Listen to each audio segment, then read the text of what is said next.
नमस्कारः सर्वेभ्यो नमो नमः।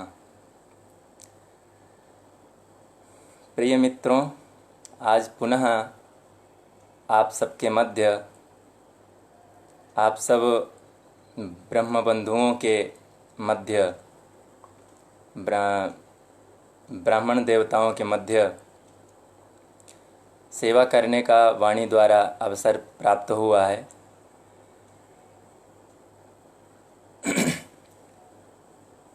आज कुछ ऐसे विषयों पर चर्चा करेंगे अपनी भारतीय संस्कृति, भारतीय ज्ञान विज्ञान के विषय पर। उससे पूर्व एक मंगलाचरण रूप में मैं एक श्लोक बोल करके और आरंभ करूँगा।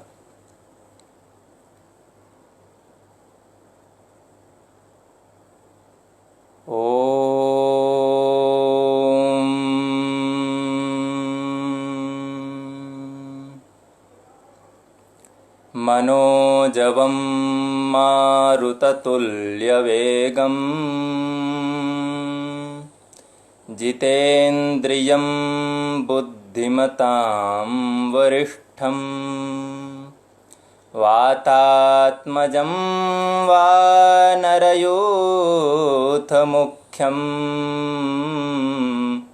श्रीरामदूतं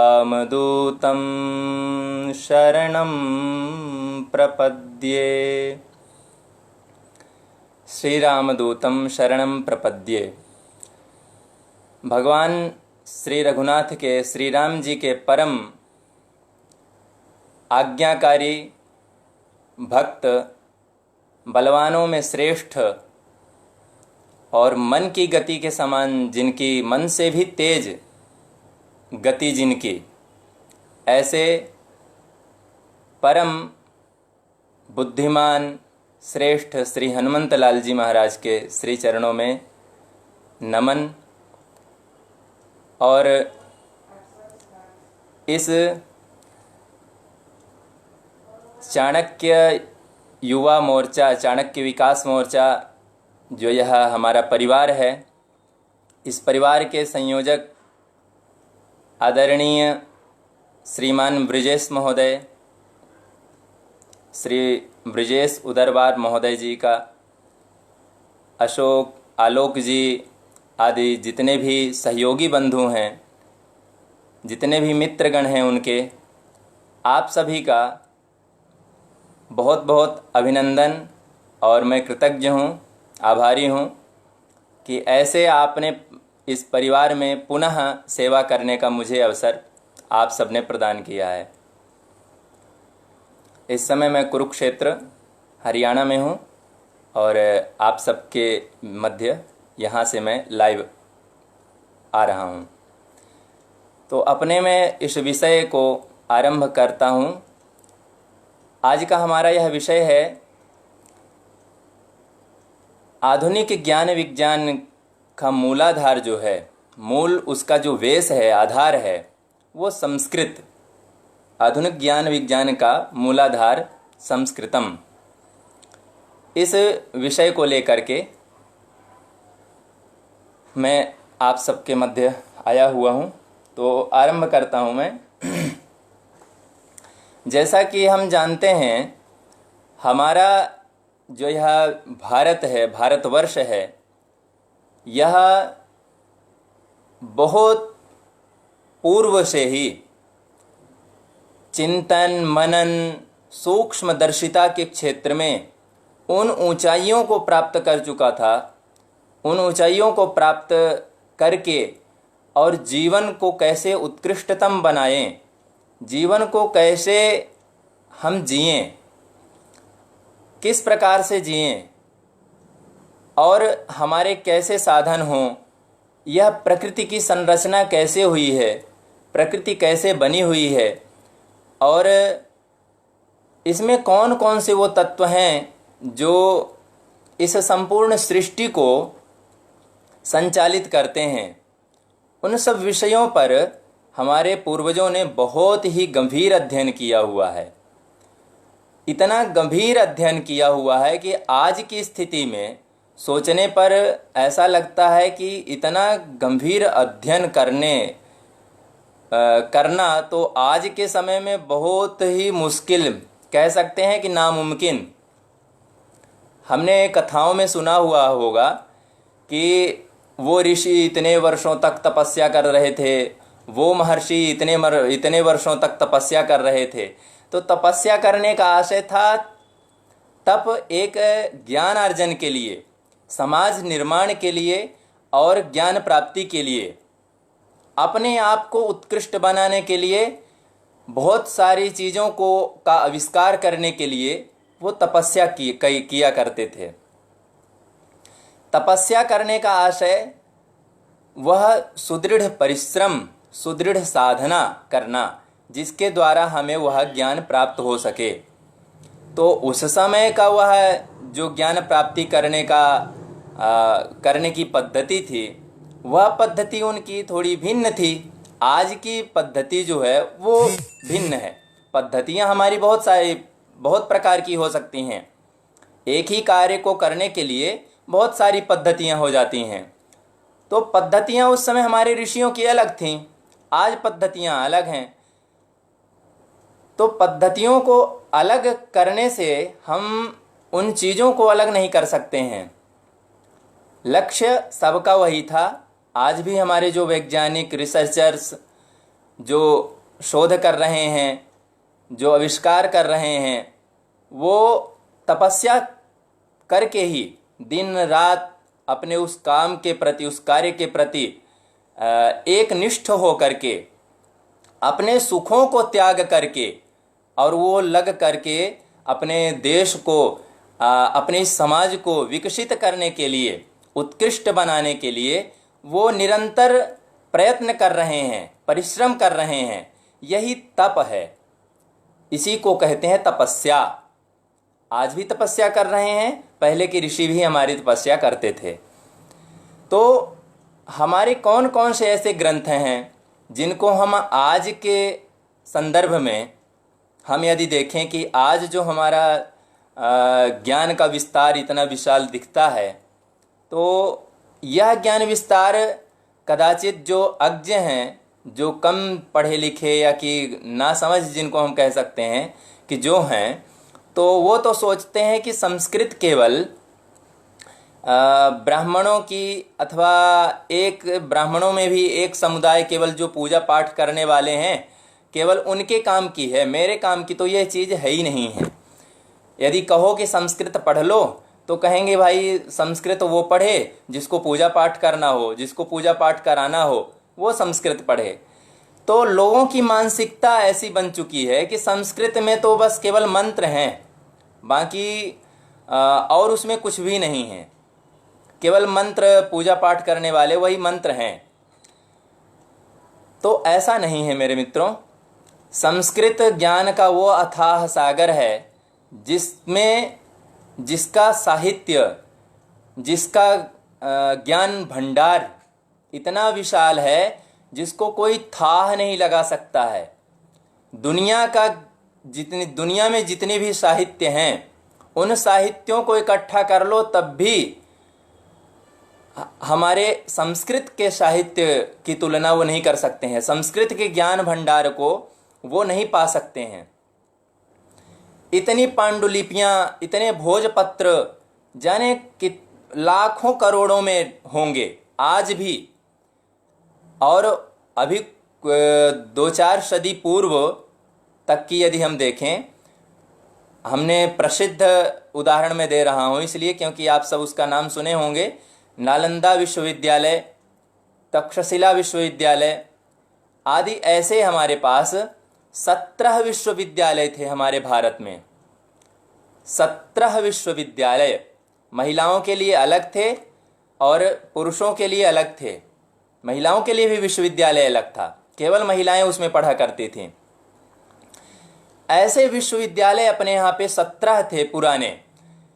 उनमें इतना, उनकी लाइब्रेरी जो थी इतनी विशाल कि हम एक उदाहरण अपने इतिहास में पढ़ते हैं हम लोग कि नालंदा विश्वविद्यालय में जब खिलजी ने, अलाउद्दीन खिलजी था उसने आग लगवा दी थी उस विश्वविद्यालय के पुस्तकालय में।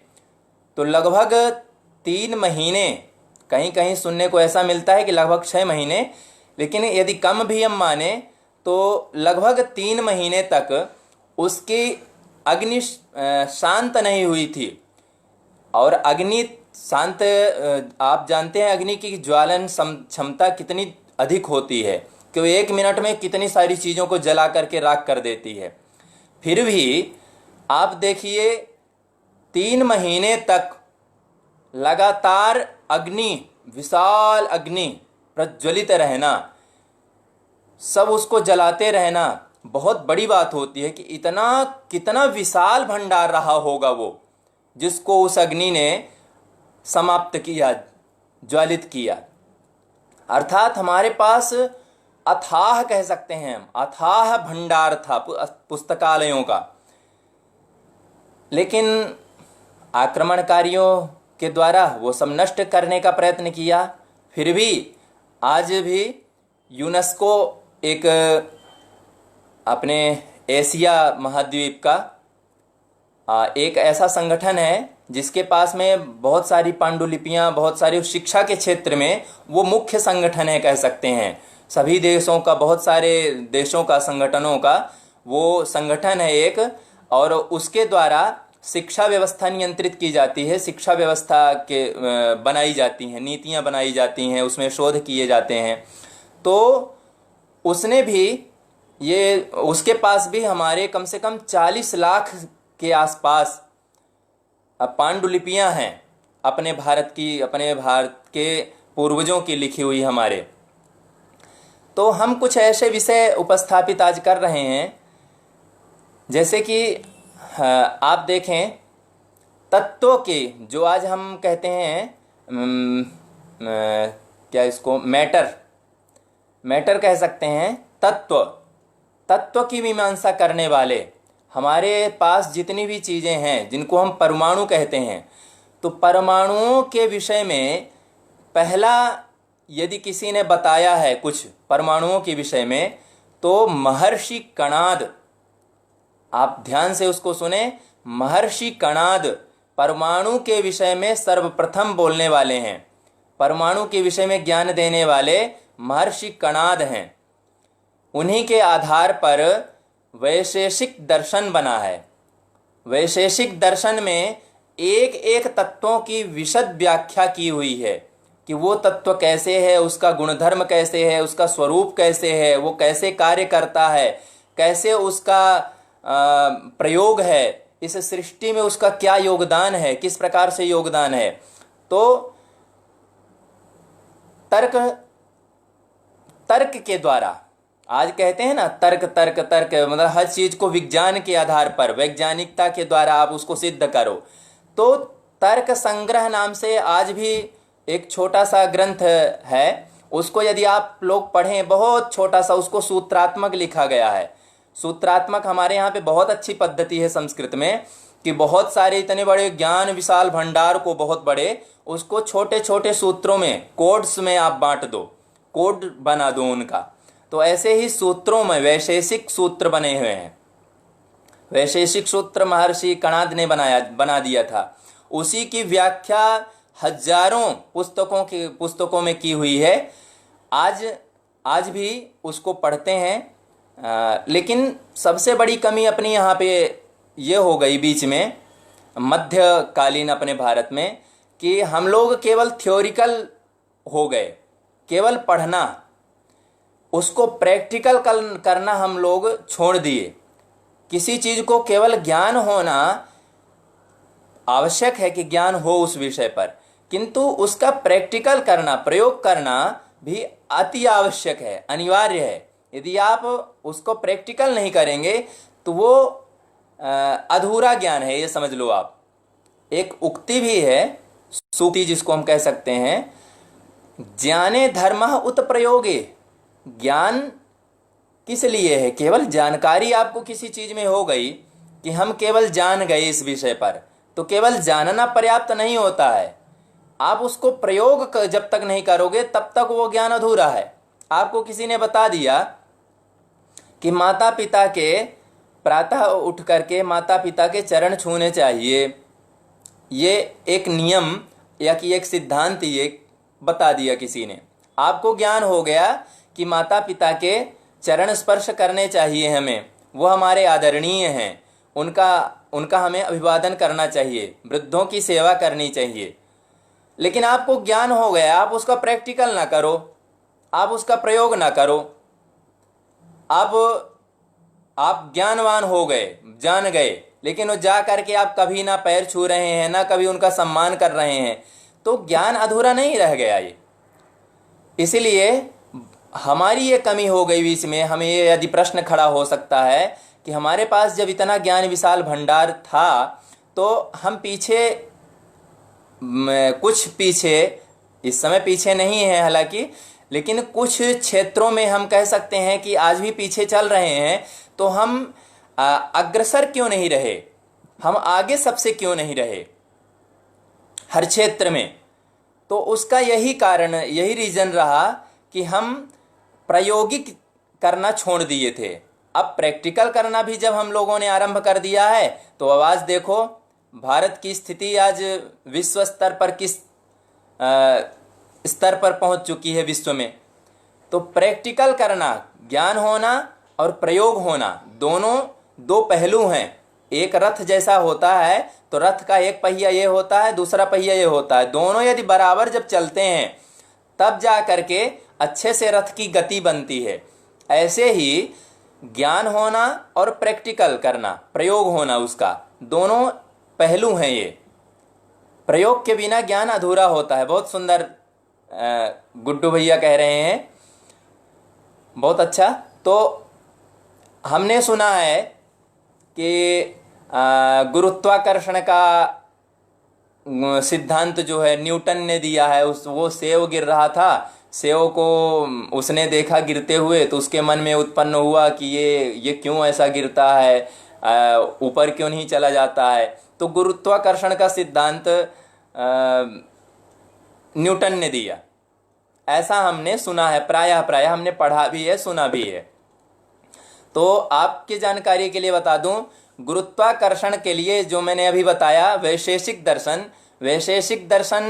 आज से कम 3000 से 4000 वर्ष पूर्व, ईसा पूर्व यदि कहें तो लगभग 1500 या 2000 ईसा पूर्व वैशेषिक दर्शन जब लिखा गया, उसमें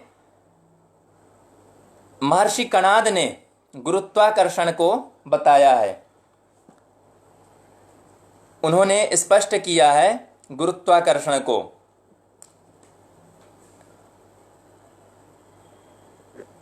5 कर्मों में भी 5 कर्मों को बताया है। ऐसे जो द्रव्य होते हैं, नवद्रव्यों को बताया है उन्होंने। नवद्रव्य 7 पदार्थ, मुख्य रूप से 7 पदार्थ होते हैं। पदार्थ का मतलब केवल एक कोई चीज नहीं कि उठा करके आप पेन उठा करके बता दो कि ये कोई पदार्थ है, ये कोई पदार्थ ऐसा नहीं। वो 7 पदार्थ जिनसे इस विश्व में, इस सृष्टि का निर्माण होता है, वो 7 मुख्य पदार्थ इस प्रकार से वैशेषिक दर्शन में बताए गए हैं। वो कौन कौन से? द्रव्य, ये श्रेणियां हैं, कोई एक चीज नहीं है केवल, ये श्रेणी है एक एक। द्रव्य, गुण, कर्म, सामान्य, विशेष, समवाय और अभाव, ये 7 पदार्थ हैं। इस प्रकार से पदार्थ 7 बता करके नवद्रव्य भी बताए। ऐसे गुरुत्व का, जो गुरुत्वाकर्षण का सिद्धांत है, वो वैशेषिक दर्शन में महर्षि कणाद ने बताया है। और आगे की आपको बताऊं, आप ये देख सकते हैं, हमारे पास एक पुस्तक है, ये आप इसको अच्छे से देख लें। साइंसिम संस्कृतम, संस्कृत भारती संगठन जो है उसके द्वारा यह प्रकाशित है। आप सब इसको अवश्य पढ़ें। इसमें उन विषयों के बारे में जानकारी दी गई है जो विषय शायद इस समय हम नहीं जानते हैं, अथवा जानते भी हैं तो किसी दूसरे माध्यम से जानते हैं। इस माध्यम से नहीं जानते हैं कि हमारे ग्रंथों से क्या क्या चीज आई है। अब महर्षि सायण 14वीं शताब्दी में महर्षि सायण एक बहुत अच्छे विद्वान, वेदों की व्याख्या करने वाले, भाष्य करने वाले, ये कह सकते हैं कि भाष्यकर्ताओं में जो बहुत हर वेद में, हर वेद के किसी न किसी शाखा पर जिन्होंने भाष्य किया है, जिसकी व्याख्या की है, वो महर्षि सायण हैं। तो महर्षि सायण ने सूर्य से पृथ्वी की दूरी, क्षम्यताम, सूर्य के जो रश्मियां हैं, सूर्य की जो किरणें हैं, वो किरणें कितनी तेजी से, कितने मिनट में, कितने सेकंड में सूर्य से पृथ्वी तक पड़ती हैं, वो महर्षि ने, सायण ने वो बताया है। और भूपरिधि, आर्यभट्टीयम एक ग्रंथ है, आर्यभट्ट ने उसको चतुर्थ शताब्दी में, चौथी शताब्दी में आर्यभट्टीयम ग्रंथ लिखा हुआ है। उस आर्यभट्टीयम ग्रंथ में ऐसी ऐसी चीज़ें आपको मिल जाएंगी, गणित के ऐसे ऐसे सिद्धांत आपको मिलेंगे कि जिनके सिद्धांत पर ही आज का पूरा गणित आधारित है, आज का पूरा गणित चल रहा है। आप कहें कि आज बीज गणित जो चल रही है, तो बीज गणित भी वाराहमिहिर, आर्यभट्ट, इनके ग्रंथों में जो इन्होंने लिखा है, उसी के आधार पर ही बीज गणित आज की चल रही है। गणित का प्रादुर्भाव किसने दिया है, गणित का प्रादुर्भाव कहाँ से हुआ है, इसका सिद्धांत किसने दिया है, तो आप और पूर्व जाएं इसके मूल आधार पर, तो वेदों के जो वेदांग हैं, वेदांगों में 6 वेदांग हैं। 6 वेदांगों में से एक वेदांग जो कल्प है, कल्प वेदांग के अंतर्गत 4 शाखाएं उसकी हो जाती हैं। श्रौत सूत्र, गृह्य सूक्त, धर्म सूत्र और सुल्व सूत्र। सुल्व सूत्र में गणित के सिद्धांत आपको पूरे मिलते हैं। गणित के सिद्धांत, उसमें ज्यामिति आदि, वहीं से उसका प्रादुर्भाव हुआ है। और ऐसे ही अलग अलग वेदों के अलग अलग शाखाओं की अलग अलग उनके सुल्व सूत्र हैं। लेकिन प्रायः सुल्व सूत्र आज उपलब्ध केवल हमें याजुष ज्योतिष, क्षम्यताम, यजुर्वेद का प्राप्त होता है। यजुर्वेद का ही केवल आज प्राप्त हो पाता है, अन्य का प्राप्त नहीं होता है। हम पूर्व ही बता चुके हैं आपको कि हमारे बहुत सारी चीज़ें नष्ट कर दी गई हैं, तो जिसमें से कुछ चीज़ें तो उपलब्ध हैं, कुछ चीज़ें हमारे पास उपलब्ध नहीं हैं। तो उनमें से यजुर्वेद की वो सुल्भ सूत्र वो उपलब्ध हैं। आपको किसी न किसी संग्रहालय में या किसी पुस्तकालय में अच्छे वो आपको मिल जाएंगे। आप कोष्ठी यंत्र आप देखें कि किस प्रकार से उन्होंने रसायनों को शोधित करने के लिए, रसायनों की शुद्धिकरण करने के लिए बनाया हुआ है। रसायन की शुद्धि के लिए पुनः और आपको बता रहे हैं, ज्वेलरी आदि को, जीरो की उत्पत्ति आप देखें, इसमें से देख सकते हैं जीरो कैसे बना है। शून्य से, संस्कृत का शब्द शून्य है, शून्य से सी फायर, अरबिक में ये कन्वर्ट हुआ सी फायर, फिर जी फायर लैटिन में ये कन्वर्ट हुआ जी फायर, फिर इसके बाद में इंग्लिश में यही कन्वर्ट हुआ, यही शब्द जीरो। आज जो जीरो चल रहा है वो शून्य से जीरो तक हम आए हैं। शून्य पहले बताया गया और आज उसको इंग्लिश में अरबिक लैटिन से होते हुए यहाँ पर इंग्लिश में आ गया है, जिसको हम जीरो कहते हैं।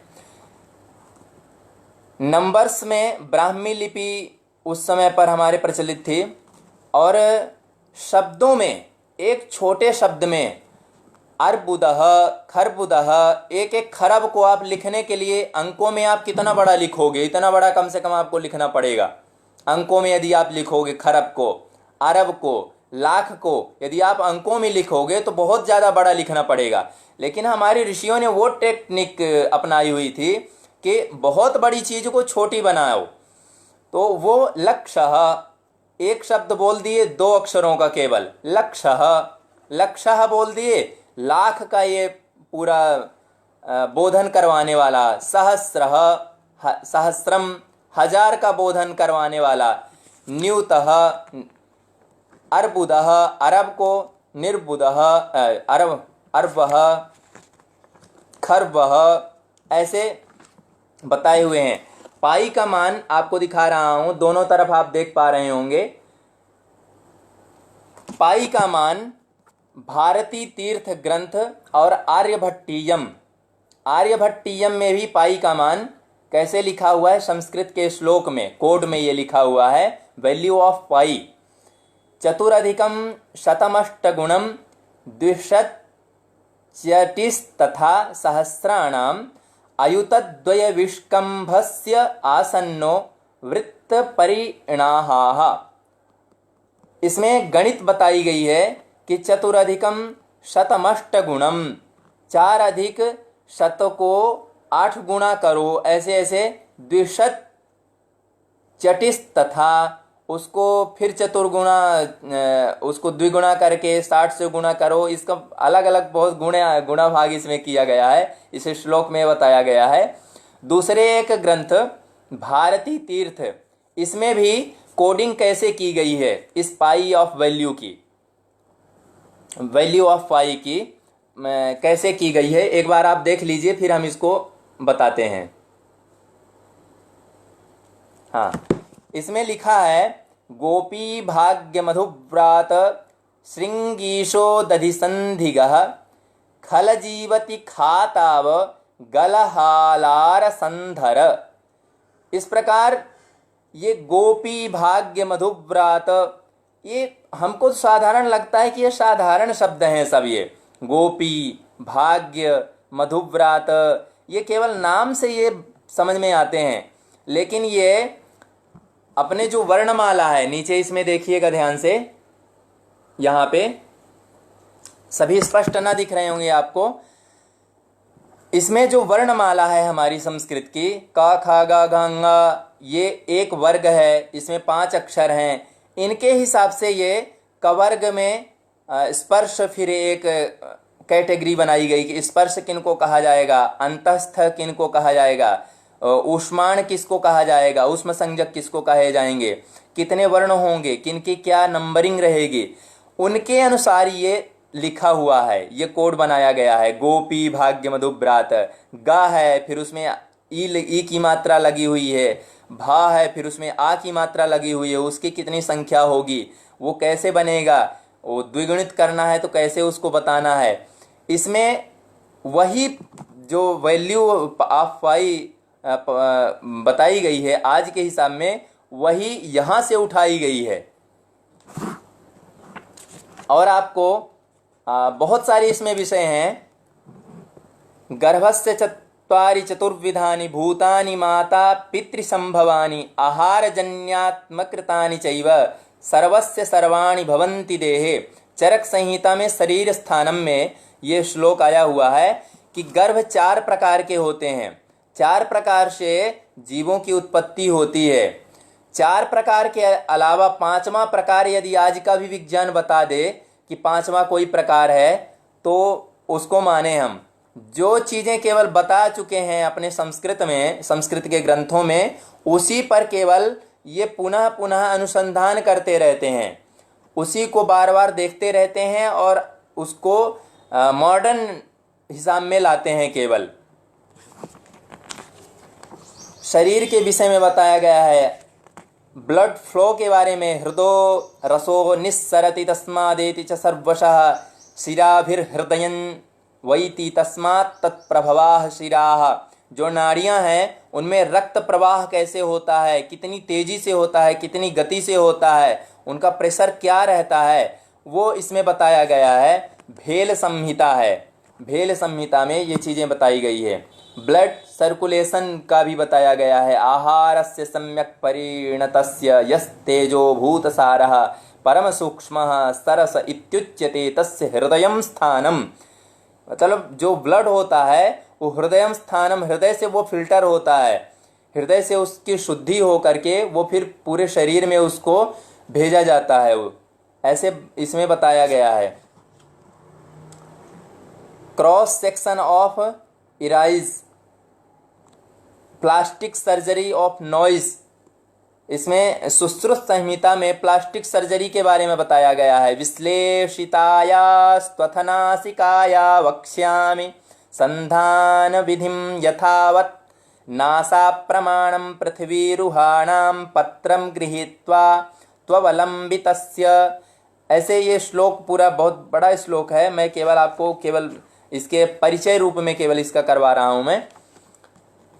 और किडनी स्टोन रिमूवल, किडनी से स्टोन कैसे निकालना है, किडनी स्टोन रिमूवल, इसके बारे में भी संस्कृत में ही, संस्कृत के श्लोक ही इसका मार्गदर्शन कर रहे हैं कि कैसे किडनी से वो स्टोन निकालना है।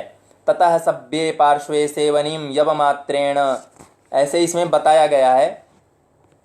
टेस्ट ट्यूब बेबी, आज जो बहुत आश्चर्य हमें लगता है वो टेस्ट ट्यूब बेबी, उसके लिए पहले से ऋग्वेद में लिखा है। सत्रेह जादा विशिता नमोभिः कुंभे रेतः शिशि चतुः समानम ततोहमान उदियाय मध्यात् ततो जातम ऋषि माहुर्वसिष्ठम। वशिष्ठ जी की उत्पत्ति इसी टेस्ट ट्यूब बेबी जो पद्धति है, इसी पद्धति से अगस्त्य जी की उत्पत्ति हुई, अगस्त्य जी का जन्म हुआ था।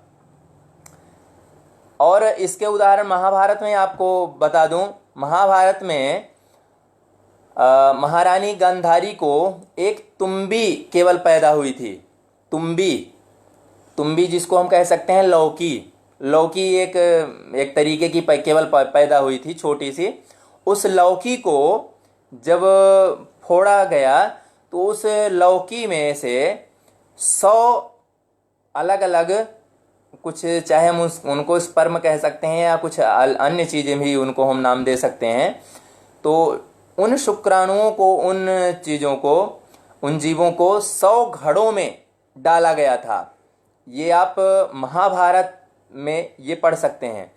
100 घड़ों में अथवा ट्यूब में, हम आज के हिसाब से यदि बताएं तो 100 ट्यूब में उनको डाला गया था। उन 100 ट्यूबों में से 100 कौरवों की उत्पत्ति हुई थी। 100 कौरव माता के गर्भ से, माता गांधारी के गर्भ से उत्पन्न नहीं हुए थे। उनका टेस्ट ट्यूब बेबी पद्धति से ही उनका जन्म हुआ था। ऐसे बहुत सारे उदाहरण हैं, लेकिन उनको ध्यान करना पड़ेगा, उनको याद करना पड़ेगा कि ऐसे कौन कौन से रिसर्च करनी पड़ेंगी। संस्कृत में सबसे बड़ी कमी है, आज भी रिसर्च नहीं हो रहा है। रिसर्च जितना व्यापक स्तर पर आप रिसर्च करेंगे उतना ज़्यादा हमें लाभ मिलेगा, उतनी चीज़ों के बारे में हम जान पाएंगे। मेडिसिन के बारे में बताया गया है। पल्स टेस्ट के बारे में तो आप जानते ही हैं कि वो पल्स टेस्ट करके और वैद्य हमारे बता दिया करते थे कि आपको कौन सा रोग है, आपका स्वास्थ्य कैसा है, क्या समस्या हो गई है आपको। आज के डॉक्टरों को तो बताओ पेट में दर्द है तो जाने कौन सी क्या से क्या औषधि दे देंगे, जाने कौन दवाई दे दें। वो उनको पूछते हैं, और हम क्या बताएं, हम सही बता रहे हैं गलत बता रहे हैं, उनको इसका ज्ञान नहीं है। और हमारे ऐसे वैद्य थे कि आपकी नाड़ी पकड़े और आप बता देंगे कि आपको क्या हुआ है, क्या समस्या है आपके शरीर में, आपको कौन सी बीमारी लगी हुई है। वो चीज़ें चली गई हैं। वृक्ष भी हमारे जो होते हैं ये सुन सकते हैं। हम स्पर्श करते हैं तो स्पर्श वो महसूस कर सकते हैं कि हमको कोई स्पर्श कर रहा है। हमें हमें कोई कुछ कह रहा है। आप इसके उदाहरण अपने गांव में देख सकते हैं। गांव में जहां आज बहुत ज़्यादा आधुनिकता का प्रवेश नहीं है, वो दादी नानी वगैरह जो हमारी हैं अभी, उनके बारे में आप देखे होंगे कि कभी कभी मैंने देखा है कि जब कोई ऐसे बरसात के समय में मैंने देखा था कि जब कोई लौकी का पेड़ या कुष्मांड का कोई पौधा ऐसा जो होता है जो लौकी वगैरह फलती फूलती नहीं है, तो उनको डंडा लेकर के दौड़ पड़ती थी कि इसको मैं अब उखाड़ करके फेंक दूंगी, इसको नष्ट कर दूंगी, इसमें तो कुछ फल फूल ही नहीं लगते हैं और मैं इसको नष्ट कर दूंगी। तो वो पता नहीं ऐसा क्या होता था कि उसमें फिर कुछ ही दिन बाद उसमें फल निकलने लगते थे। तो एक सेंसिटिविटी उनके अंदर भी, एक जानकारी, वो भी हमारी बातें सुन सकते हैं। ये हमारे संस्कृत के ग्रंथों में ही लिखा हुआ है। हम आज उसको नहीं समझ पाते हैं, लेकिन वो सुन सकते हैं,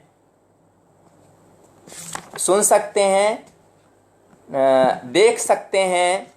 आप ये पृष्ठ देख रहे होंगे हमारा, वो लिखा हुआ है, वल्ली वेष्टयते वृक्षम सर्वतश्चैव गच्छति नाप्य दृष्टेश्च मार्गोस्ति तस्मात् पश्यन्ति पादपाः।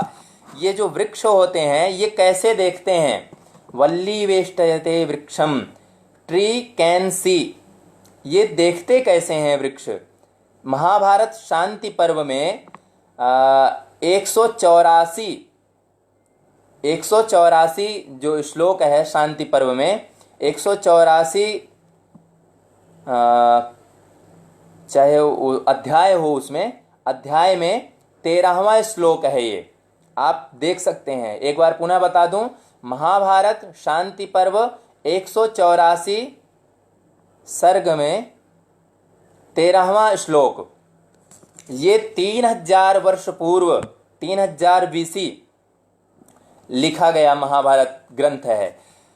मित्रों, मैं एक चीज़ और बता दूं, हमारे समाज में ऐसा मैंने सुना है, इसलिए मैं आपसे बता रहा हूं ये, कि कहा जाता है कि लोग कहते हैं परस्पर में आपने कि महाभारत को अपने घर में मत रखो, महाभारत को तो रखना ही नहीं चाहिए घर में, नहीं तो घर में लड़ाई झगड़ा होता है, घर में महाभारत हो जाएगी, लड़ाई झगड़ा हो जाएगा। ये जो दुष्प्रवृत्ति के लोग हैं, जो हमारे विरोधी हैं, जो नहीं चाहते हैं कि ज्ञान, ये जो भारतीय संस्कृति का विकास हो, ये इसके बारे में लोग जान पाएं, इसलिए उन्होंने ये कुचक्र रचा हुआ है, षड्यंत्र रचा हुआ है। महाभारत पंचम वेद है। इसको महर्षि वेदव्यास ने सब लोगों को सामान्य रूप से जानकारी करने के लिए, जो वेद नहीं पढ़ सकते हैं, क्योंकि वेद बहुत ही कठिन हैं, तो वेद जो नहीं पढ़ सकते हैं, उनका अर्थ नहीं समझ सकते हैं, उनके अतिरिक्त जो लोग हैं उनको भी ज्ञान प्राप्ति हो, उनके लिए पंचम वेद, वेदों का पूरा सारांश, निष्कर्ष एक कथा रूप में, एक उपाख्यान रूप में प्रस्तुत करके सरल ढंग से जो लिखा गया है वो महाभारत है। उसको पंचम वेद कहा जाता है। आप महाभारत निश्चित रूप में पढ़ें। मेरी आप सबसे प्रार्थना है, महाभारत ग्रंथ आप अवश्य रखें और अवश्य अध्ययन करें महाभारत का। महाभारत पंचम वेद है। महाभारत में बहुत सारा ज्ञान विज्ञान हमारा प्रायः भरा पड़ा है, उसको अवश्य पढ़ें। आपको बहुत सारी चीज़ें हैं, मैं कहाँ तक बताऊं। आज जो शिल्प शास्त्र पढ़ा जाता है, आप वास्तुशास्त्र पढ़ सकते हैं। वास्तुशास्त्र के विषय में किम इसको बोल सकते हैं हम, लॉ। आज जो लॉ की पढ़ाई होती है, अधिवक्ता बनते हैं, ये संस्कृत की ही देन है। न्यायशास्त्र महर्षि गौतम के द्वारा, ये महर्षि गौतम ने इसका प्रतिपादन किया है। महर्षि गौतम के द्वारा न्याय शास्त्र की रचना की गई है, न्याय सूत्रों की। उन्होंने न्याय सूत्रों की सैकड़ों ग्रंथ, सैकड़ों व्याख्याएं की गई हैं। न्याय सूत्र महर्षि गौतम, आप सतयुग में महर्षि गौतम, जिनकी पत्नी अहल्या थी, उनका नाम आपने सुना होगा, क्षम्यताम, त्रेता में महर्षि गौतम थे। महर्षि गौतम ही अक्षपाद ही न्याय के प्रवर्तक माने जाते हैं। तो वहाँ से त्रेता में भी महर्षि गौतम केवल उसका प्रणयन करने वाले हैं, ना कि उसको लिखने वाले और रचना करने वाले, उसको एक तरीके से सूत्रों में निबद्ध करने वाले। एक जैसे कि हमारी कोई चीज़ बिगड़ने लगती है, ख़त्म होने लगती है, तो हम उसको संकलित करते हैं, इकट्ठा करते हैं और उसको बहुत कम चीज़ में, कम जगह में उसको हम रखने का प्रयास करते हैं कि वो सुरक्षित रह सके। ऐसे ही न्याय, जो हमारा ज्ञान था न्याय का, वो बिखर रहा था इधर उधर, उसको सूत्रों में बांधने का जिन्होंने प्रयास किया था वो महर्षि गौतम थे। उस न्याय सूत्र के आधार पर आज पूरा लॉ की पढ़ाई होती है। उसी का विस्तार करते करते करते करते आज उसको मॉडर्न हिसाब में बना करके आज उसको पढ़ाया जाता है। हमारे पास जो स्मृतियां हैं, चाहे स्मृतियां सैकड़ों हैं, ऐसा मत समझिएगा कि मैं ऐसे ही फेंक रहा हूँ स्मृतियां। इसके मेरे पास प्रमाण हैं सभी चीज़ों के, जो भी चीज़ मैं बोल रहा हूँ उसके मेरे पास सभी प्रमाण हैं। स्मृतियाँ, मनुस्मृति, कुछ ऐसी प्रसिद्ध स्मृतियाँ हैं, मनुस्मृति, पाराशर स्मृति, याज्ञवल्क्य स्मृति, हारीत स्मृति, देवल स्मृति, अश्वलायन स्मृति, ऐसे सैकड़ों स्मृतियाँ हैं हमारे पास, जिनमें से हम केवल एक को अधिकतर जानते होंगे, मनुस्मृति। मनुस्मृति को हम प्रधान रूप से जानते हैं, इसलिए उसके बारे में केवल नाम सुने हैं, ना कि हम उसके बारे में कभी पढ़े हैं। मुझे नहीं लगता कि शायद जल्दी कोई पढ़ता होगा इसको, मनुस्मृति को। आज जो संविधान बनाया गया है, ये संविधान इन्हीं स्मृतियों के आधार पर ही बनाया गया है। आज वो पूरा का पूरा समाज में कैसे कैसे नियम होने चाहिए, कैसे राजा के नियम होने चाहिए, कैसे प्रजा के नियम होने चाहिए, कैसे टैक्स व्यवस्था होनी चाहिए, कैसे दंड व्यवस्था होनी चाहिए, कैसे नागरिकों के द्वारा नागरिकों की व्यवस्था होनी चाहिए, और पूरा का पूरा ये जो सिद्धांत हैं इसके, वो मनुस्मृति में, इन्हीं स्मृतियों में, याज्ञवल्क्य स्मृति, मनुस्मृति, हारीत स्मृति, शंख स्मृति आदि स्मृतियों में भरे पड़े हैं। और ये स्मृतियां कहाँ से बनी हैं? ये स्मृतियां भी मैंने आपको बताया था, कल्प वेद के 6 वेदांग हैं, उन वेदांगों में से कल्प है। कल्प के 4 विभाग हैं, उनमें से प्रथम श्रौत सूत्र है, द्वितीय धर्म सूत्र है, तृतीय गृह्य सूत्र है और चौथा सुलभ सूत्र है। उन्हीं गृह्य सूत्रों में से और धर्म सूत्रों में से, उन्हीं धर्म सूत्रों और गृह्य सूत्रों में से निकाल करके, श्रौत सूत्रों में से निकाल करके ये स्मृतियों की रचना की गई है। तो ये पूरा का पूरा संविधान है, इसीलिए ये और इतना अच्छे तरीके से उसमें लिखा गया है। लेकिन मैं एक चीज़ स्पष्ट कर दूं आपको, और इसमें स्मृतियों की हर व्यक्ति, हम श्लोक कोई लिख दें, हम कोई वाक्य बोल दें, आप उस वाक्य के सकारात्मक अर्थ भी निकाल सकते हो और नकारात्मक अर्थ भी निकाल सकते हो। और संस्कृत में तो ये विशेषकर होता है, संस्कृत के वाक्यों के साथ में, क्योंकि संस्कृत के वाक्य बहुत सारे अर्थों को अपने में समेटे रहते हैं, एक एक शब्द अनेक अर्थों को समेटे हुए होते हैं। तो इसलिए कहीं कहीं बहुत विरोधाभास भी हमें देखने को मिलता है कि ये सही चीज़ नहीं लिखी है, इस जगह पे, इस स्मृति में ये चीज़ सही नहीं लिखी है, ऐसा नहीं होना चाहिए। तो वो मैं आपको स्पष्ट कर दूं, सभी श्लोक शुद्ध ही हैं, केवल अनुवादकर्ता अपने अपने ज्ञान के आधार पर और आज के ज्ञान के आधार पर केवल वो अनुवाद किए हैं। जो जिस काल में रहा है उस काल के हिसाब से वो व्यक्ति उसका अनुवाद किया है। शुद्ध रूप में यदि हम उसको पढ़ना चाहते हैं, जानना चाहते हैं, तो हमें व्याकरण शास्त्र का अध्ययन करना, गहराई से अध्ययन करना पड़ेगा। व्याकरण शास्त्र ही समस्त जितने भी वेद हैं, शास्त्र हैं, हमारे धर्म सूत्र हैं, गृह्य सूत्र हैं, संस्कृत में प्रवेश, संस्कृत के ज्ञान विज्ञान भंडार में प्रवेश करने के लिए व्याकरण शास्त्र का जानना अनिवार्य है। क्योंकि जब तक हम उनकी व्युत्पत्ति शब्दों की नहीं जानेंगे कि व्युत्पत्ति इनकी रचना कैसे हुई है। आज हम संविधान कहते हैं तो संविधान का क्या अर्थ है, संविधान कैसे बना है, संविधान शब्द से हम क्या समझते हैं, वो चीज़ें जब तक हम नहीं समझेंगे तब तक हमारे लिए वो जीरो है। चाहे वो हम ऐसे ही स्मृति हैं, ऐसे ही हम चाहे शिक्षक है, शिक्षक किसको कहते हैं, शिक्षक की क्या परिभाषा है, ऐसे बहुत सारी चीज़ें हैं। हमें व्युत्पत्ति आनी चाहिए, उसके लक्षण आने चाहिए, उसके लक्षण समझ में आने चाहिए कि हमारे ऋषियों ने किस लक्षण को लेकर के इसकी क्या परिभाषा की थी, किस अर्थ में इस शब्द को यहाँ पे प्रयोग किया है। ऐसे बहुत सारे विषय हैं। मुझे लगता है कि बहुत ज़्यादा मैंने समय ले लिया है।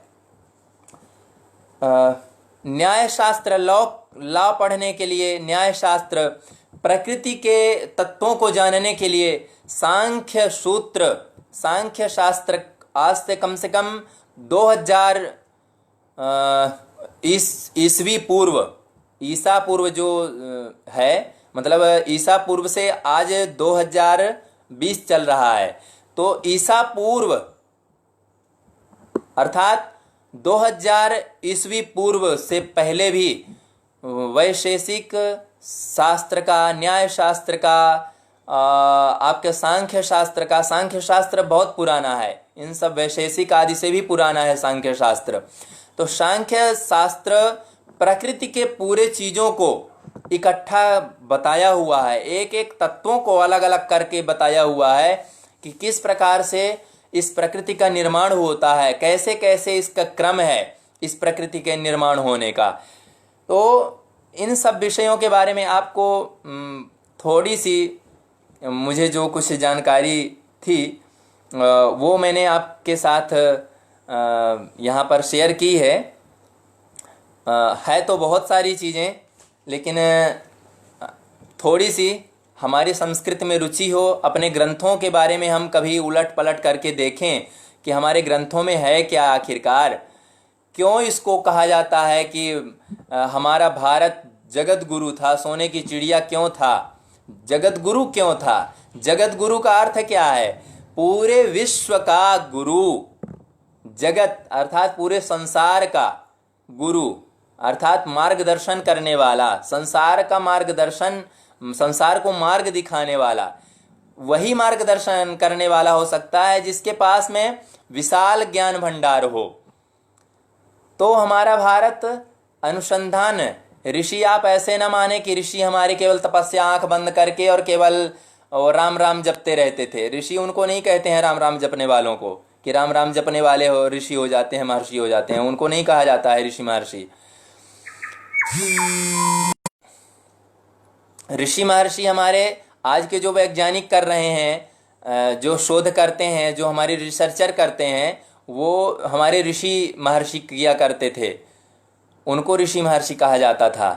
तो हम थोड़ी सी अपनी उन सब चीज़ों के बारे में जानकारी प्राप्त करें और जानने का प्रयत्न करें, हम अपने मूल चीज़ों को जानने का प्रयत्न करें।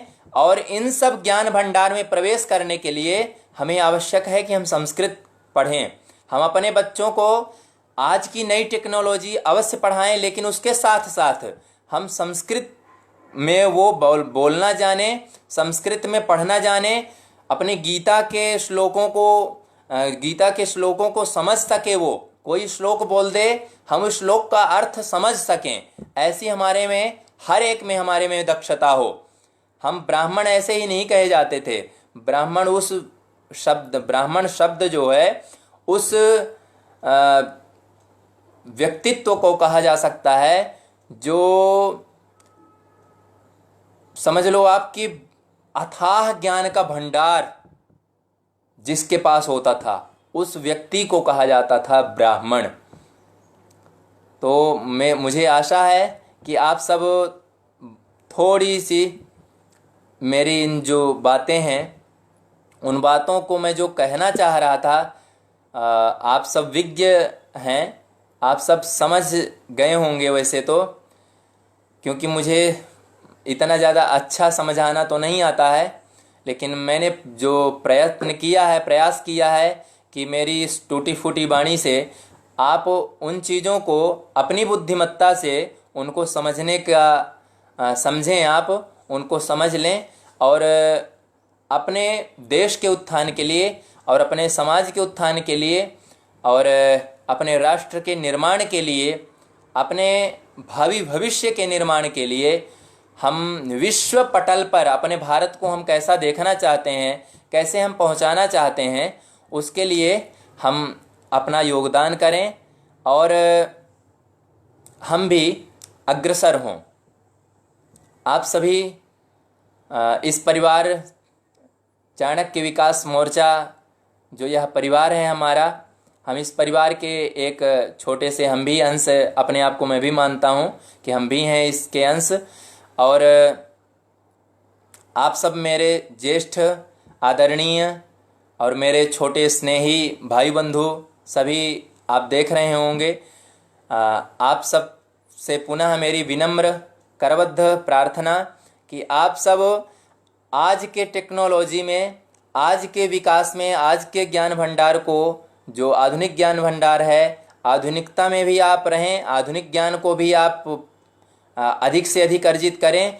लेकिन जैसे मैंने बताया कि रथ के दो पहिए होते हैं, वैसे ही आधुनिक ज्ञान और संस्कृत का ज्ञान, दोनों को यदि हम एक साथ कर दें, जो व्यक्ति अंग्रेजी पढ़ता है वो संस्कृत भी पढ़े और जो संस्कृत पढ़ता है वो अंग्रेजी भी पढ़े, यदि दोनों एक साथ चलने लगेंगे तो आप देख लीजिएगा, मेरा यह कहना आप नोट कर लीजिएगा कि जिस दिन ऐसा होने लगा उस दिन भारत के शरण में पूरा विश्व होगा। उस दिन भारत के शरण में पूरा विश्व होगा। यही कहते हुए ब्रिजेश, आदरणीय ब्रिजेश महोदय को और समस्त उनके जितने भी मित्रगण हैं, सहयोगी हैं उनके, और इस परिवार के जितने भी सदस्यगण हैं, मेरे भ्रातृ बंधु, भगिनी बंधु, जितने भी देख रहे हैं इस कार्यक्रम को और इस कार्यक्रम में आने के लिए जो प्रेरित किए, रमाकांत जी चित्रकूट धाम से हैं, मेरे अनुज भी हैं और मेरे बहुत ही स्नेही हैं। आप सभी को बहुत बहुत धन्यवाद और बहुत सारा आप सबको आभार, और आप सबका मैं कृतज्ञ हूँ पुनः कहते हुए मैं अपनी वाणी को विराम देता हूँ। जय श्री राम, जय श्री परशुराम। सत्य सनातन धर्म की जय हो, विजय हो।